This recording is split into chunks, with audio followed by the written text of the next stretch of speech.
Yeah.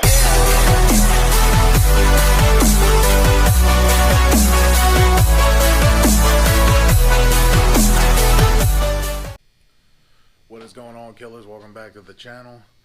A lot of crazy shit going on right now in the country, but I'm still doing my thing. I hope y'all doing your thing too. Today or tonight, whatever it is, I'm in the midst of working on something big outside of what y'all see here. I hope it goes through. It's gonna be something really cool for the channel. But right now, let me turn the camera around. Alright, what I'm doing here is I'm working on the pretty much worthless piece of shit non-PI intake, PI intake. Alright, so what I'm going to do here is, I don't know if you remember back in the previous videos. Let me turn this light on real quick, give it a little bit of light. I said I was grateful that this intake had the updated crossover. The reason why is a lot of these weren't aluminum, they were just plastic, and they tended to leak. So somewhere along the line Ford upgraded them. I'm not sure exactly when, during the timeline of these cars. You're figuring you're talking over 20 years ago. So if you notice on here, there's a coolant temperature sensor here and here. Now on the on the PI, there's only one bung for the sensor. Now most people just drill and tap that to where you can get that sensor right there. I'm not going to do that. I'm just going to unbolt this. The bolts are on the bottom. 1, 2, 1, 2, 3, and then I'm going to unbolt the fuel rails. There are these four little tiny ones, and I'm going to carry it over to here. I'm not going to be using these 19-pound injectors. Gonna use these new accel 24-pound injectors. Going with 24s because we are bumping the compression ratio up with those smaller domes and those pistons. So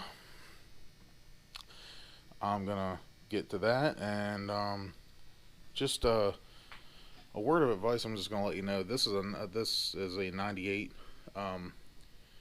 I would strongly recommend, if you are serious about working on these and getting the performance up and tuning it correctly, to get fuel rails from a 97 or a 96. The reason being is this pressure regulator is permanently fixed on there.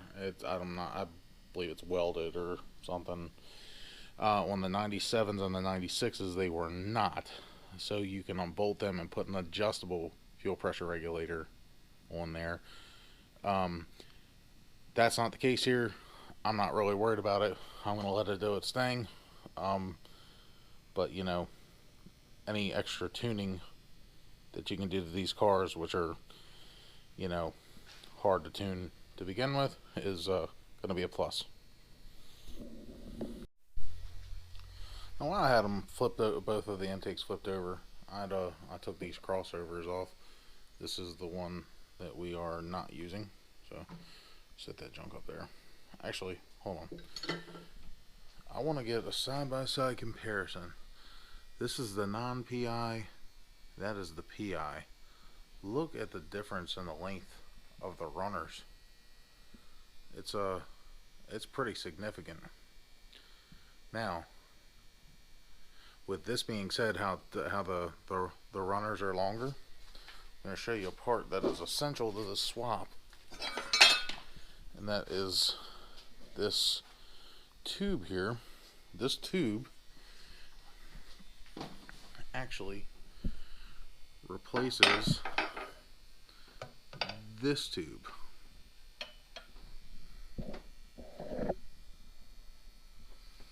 It runs from the back of the water pump, right there, see? All the way over, up into the heater core.